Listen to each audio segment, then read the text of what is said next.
बिस्मिल्लाहिर्रहमानिर्रहीम।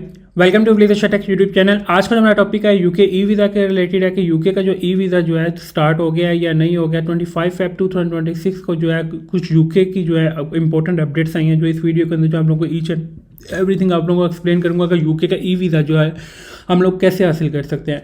आज से 25 फ़रवरी 2026 से पहले जिनके भी वीज़े अप्रूव हुए हैं आप लोग देखते हैं पासपोर्ट सबमिट करवाते हैं और उनका जाके आपका स्टिकर लगता था, देन जाके आप लोग जो है ट्रैवल करते थे और जो डेट्स आप लोग मेंशन करते थे फाइल के अंदर, इस जो हम लोग पोर्टल के अंदर इस फाइल जो हम standard visa visitor visa file mention करते थे, इंटर करते थे, उसके अंदर जो हम लोग डेट इंटर करते थे तब से जो है हमारा वीज़ा जो है स्टार्ट डेट होता था। अब आप लोगों का एक कंसर्न आ रहा था कि क्या सर अब हमने जाकर वीएफएस में जो है अपॉइंटमेंट अटेंड करनी है या नहीं करनी, क्या ओवरऑल ही हम लोग घर बैठ के जो अपना ई वीज़ा अप्लाई कर सकते हैं और हमें कहीं जाने की ज़रूरत नहीं। इस वीडियो के अंदर जो आपको ईच एंड एवरीथिंग आप लोगों को एक्सप्लेन करूंगा। चैनल को जो है लाजमी सब्सक्राइब कर लें। फर्स्ट स्टेप बाय स्टेप आप लोगों को कुछ पॉइंट जो है मैं इस वीडियो के अंदर जो गाइड करूँगा। पहला कंसेप्ट ये था कि सर 25 फ़रवरी 2026 इस डेट को जो है इंपॉर्टेंट अपडेट आई है। यूके का ई वीज़ा जो है वो स्टार्ट हो गया। यूके का ई वीज़ा विजिटर वीज़ा जिसे हम टूरिस्ट वीज़ा कहते हैं, आप लोग अब ऑनलाइन पोर्टल में जो है आप लोगों को वीज़ा इसका रिसीव हो जाया करेगा। पहले क्या होता था, आपको ईमेल रिसीव होती थी कि आप लोग अपना पासपोर्ट जो है आप लोग पुनः कलेक्ट कर लें, उसके अंदर जो आप लोगों का वीज़ा जो है लगा। अगर आप लोगों का वीज़ा जो है रिफ्यूज़ होता था तो आप लोगों का रिफ्यूज़ल लेटर जो आप लोगों को थ्रू ईमेल जो है रिसीव हो जाता। अब यूके का ई वीज़ा जो है इसमें क्या होगा, आप लोगों का एक कंसर्न आ रहा था सर क्या पोर्टल जो है वो चेंज हो गया है या नहीं हुआ। पोर्टल जो है सेम वही है। इस पोर्टल के अंदर जो यूके वीआई के अंदर आप लोग यूके वीआई का जो आप अकाउंट बनाएंगे उसके अंदर ही आप लोगों को जो है वीज़ा आप लोगों का रिसीव होगा। दूसरा चीज़ ये है कि इसका processing time, UK e visa का जो प्रोसेसिंग टाइम है ये वही टाइम होगा जो ऑलरेडी स्टिकर वीज़ा का था, वही ई वीज़ा का। इसके अंदर जो टाइम की अगर मैं बात करूँ, प्रायोरिटी का जो होता है वो 5 वर्किंग डेज़ का अंदर 5 वर्किंग डेज़ होती है, और अगर मैं नॉर्मल की बात करूं तो थ्री वीक्स होते हैं कि 21 वर्किंग डेज़ के अंदर जो आप लोगों को रिसीव। पर मोस्टली जो है यूके का जो डिसीजन होता है वो आप लोगों को 8 to 10 वर्किंग डेज़ के अंदर जो है रिसीव हो जाता है। अब सेकंड जो है आप लोगों का कंसर्न था यूके ई वीज़ा जो है वो हमें किधर आएगा, पोर्टल के अंदर। जो आप लोग पोर्टल क्रिएट करेंगे, पोर्टल जो है वो चेंज नहीं हुआ, ना ही फीसिस जो है वो चेंज हुई हैं। इसके लिए कौन कौन से डॉक्यूमेंट्स रिक्वायर्ड हैं वो भी आपको इस वीडियो के अंदर जो है ईच एंड एवरीथिंग आप लोगों को एक्सप्लेन करूँगा। सेकंड जो है प्रोसेसिंग टाइम जो है, इसको नॉर्मल की अगर मैं बात करूँ प्रोसेसिंग टाइम, नॉर्मल जो है जो यूके वीआई जो है ऑफिशियल कहती है थ्रू ईमेल कहती है 3 वीक्स, और प्रायोरिटी का कहती है प्रायोरिटी जिसकी आप लोगों को कुछ फीस पे करनी होती है, इसका जो आपका डिसीजन होता है वो 5 वर्किंग डेज़ के अंदर जो आपको विद इन वीक जो आप लोगों को डिसीजन जो है रिसीव हो जाता है। प्रायोरिटी जो होती है 5 वर्किंग डेज़ के अंदर आप लोगों को इसका रिसीव हो जाता है, 5 वर्किंग डेज़।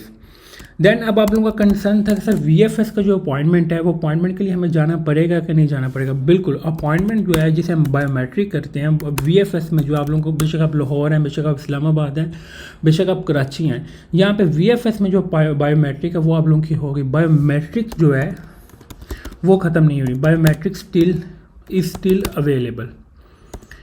बायोमेट्रिक के लिए जो है आप लोगों को उधर एम्बेसी जाना ही पड़ेगा। जो आप लोगों का सिर्फ इसमें सिस्टम चेंज हुआ है, वो जहाँ पे स्टिकर लगता था उसकी जगह आप लोगों को जो है ई वीज़ा आ गया। और ई वीज़ा जैसे आप लोग स्टिकर लेके जाते थे वैसे ही आप लोग कैसे दुबई का ई वीज़ा है, सऊदीया का ई वीज़ा है, मलेशिया का ई वीज़ा है, थाईलैंड का ई वीज़ा है, सेम वैसे ही जो है ई वीज़ा आप लोगों का इसका प्रिंट मिलेगा जो आपकी जो कि आप लोग जिस वीज़े के ऊपर जो आप लोग ट्रैवल कर सकते हैं। उसमें अब आप लोगों का कंसेप्ट था कि सर अब हमारा क्या उस वीज़े के ऊपर जो है वो स्टैंप लगेगी या नहीं लगेगी। नो, वो वीज़ा चेक होगा जिसमें सारा रिकॉर्ड जो आपका ऑनलाइन होगा, जो आप लोग आपका पासपोर्ट नंबर इंटर होगा, जैसे ही इंटर होगा आप लोगों को उनकी इमिग्रेशन में जो आप लोगों का डाटा जो है शो हो जाएगा कि इस बंदे के पास जो वीज़ा है वो जेन्युइन है या फेक है। उसके अंदर सारी चीज़ें जो है वो डिजिटल हो गई हैं, इसमें अब वो चीज़ नहीं है। और आने वाले टाइम में आप देखेंगे कि शेंजन का जो है वीज़ा वो भी जो है ऑलरेडी जो है इसके ऊपर वर्किंग चल रही है, वो भी आप किसी भी टाइम पर आप देखेंगे उसका भी जो है ई वीज़ा सिस्टम जो है स्टार्ट हो जाएगा। नेक्स्ट अब हम इसके लिए कहते हैं कि इसके लिए डॉक्यूमेंट्स जो हैं वो कौन कौन से रिक्वायर्ड होते हैं। अब आप लोगों को थोड़ा सी इस वीडियो के अंदर जो आपके डॉक्यूमेंट्स का थोड़ा सा गाइड कर देता हूँ कि इसके लिए डॉक्यूमेंट्स में कुछ चेंजेस आई हैं या नहीं आई। sectravel.com, या मैं आपको थोड़ा सा इसमें थोड़ा सा गाइड कर देता हूँ कि यूके विजिट वीज़ा, ये आपको सारी चीज़ें हमारा लाइव दिखाने का मकसद ये होता है कि ये सारी चीज़ें आप लोग खुद कर सकते हैं। इसमें कोई ऐसी है चीज़ नहीं है कि जो आप लोग को किसी एजेंट या कंसल्टेंट के पास जाना पड़े। इसके लिए आप लोग सारी चीज़ें जो इसमें आपको जो चेंजेस आई हैं वो भी इस वीडियो के अंदर जो आप लोगों को मैंने गाइड कर देंगे। सिर्फ ये चेंजेस आई हैं, उसमें आप लोग कहेंगे चेंजेस डिफरेंट आ गए, ऐसा कुछ नहीं है। UK visa is required meant for Pakistani. इसके लिए आप लोगों के पास जो पासपोर्ट एटलीस्ट जो है वो 6 मंथ जो है ब्लैंक फाइनेंशियल एविडेंस। आप लोगों का जो एक कंसर्न आ रहा था कि सर 3 मंथ की बैंक स्टेटमेंट रिक्वायर्ड है कि 6 मंथ की बैंक स्टेटमेंट रिक्वायर्ड है। 6 मंथ की आप लोगों को बैंक स्टेटमेंट रिक्वायर्ड है। If you will use 3 month bank statement it's mean you will get refusal even your bank statement that's 10 million. अगर आप लोग 3 माह की बैंक स्टेटमेंट यूज़ करते हैं और आप लोगों का कंसर्न होता है कि सर हमारा जो है हमारे पास 10 मिलियन है और आप लोग 3 मंथ के ऊपर आप लोग अपना केस सबमिट करते हैं तो इसका मतलब ये कि आप लोगों का वीज़ा जो है वो रिफ्यूज़ होगा। आप लोगों ने जो अपनी स्टेटमेंट यूज़ करनी है, बेशक आप लोगों की 15 लाख की स्टेटमेंट ऊपर 6 मंथ की यूज़ होनी चाहिए और प्रॉपरली वो लाइन अप होनी चाहिए।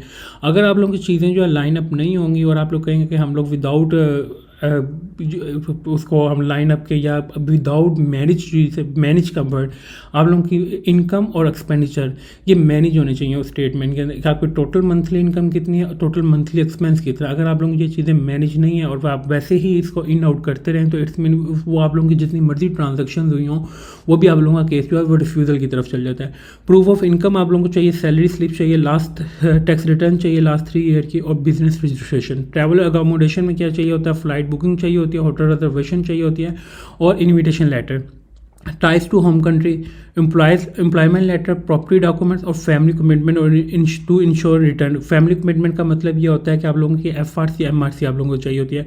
TB टेस्ट जो आप लोगों को रिक्वायर्ड नहीं है और बायोमेट्रिक जो है आप लोगों ने जाकर VFS में ही जाकर फिंगरप्रिंट करना है। बायोमेट्रिक वाला जो कंसेप्ट है वो अभी ख़त्म नहीं हुआ। अब ना आप लोगों ने इस जेन में कि इस अपने माइंडसेट के अंदर जो है आप लोगों ने इसका वीज़ा अप्लाई करना कि बायोमेट्रिक जो है ख़त्म हो गया। फिर भी आप लोगों को कोई इशू है, फिर भी आप किसी का कंसर्न आता है, you will contact me on WhatsApp और कमेंट बॉक्स में जो आप लोग जो है मेरे से क्वेश्चन जो है पूछ भी सकते हैं। थैंक यू फॉर वाचिंग वली द शटक यूट्यूब चैनल को सब्सक्राइब लाजमी करें ताकि डेली बेसिस के ऊपर आपको यूके एंड अदर कंट्रीज की जो लेटेस्ट अपडेट आप लोगों से शेयर करता रहूँ। Thank you for watching.